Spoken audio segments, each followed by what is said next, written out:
খাইতে বসলাম। মামা গরুর গোস আছে? আছে গরুর গোস কীরকম? 180 টাকা। হাফ নাই? আছে 120 টাকা। 120 দেন তো, হাফ দেন। লেবু সালাদ টালাদ আছে তো? জি আছে। আরে বাপরে বাপ, হাফ প্লেট গরুর মাংস এত! আচ্ছা, আপনাদের হোটেলের নাম কি? ওই যে সাইনবোর্ড দেন। মাশাআল্লাহ মাশাআল্লাহ। গাইস, আপনারা যারা যাত্রাপথে চলাফেরা করেন উত্তরবঙ্গে, তারা অবশ্যই গাইবান্ধা হোটেল অ্যান্ড রেস্টুরেন্টে আসবেন। টাঙ্গাইল রোড, ফুড ওভারব্রিজ সংলগ্ন।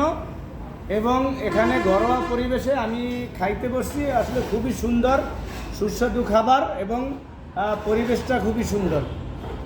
আপনারা আসুন এবং যাত্রাপথে ট্রাই করুন, ভালো লাগবে।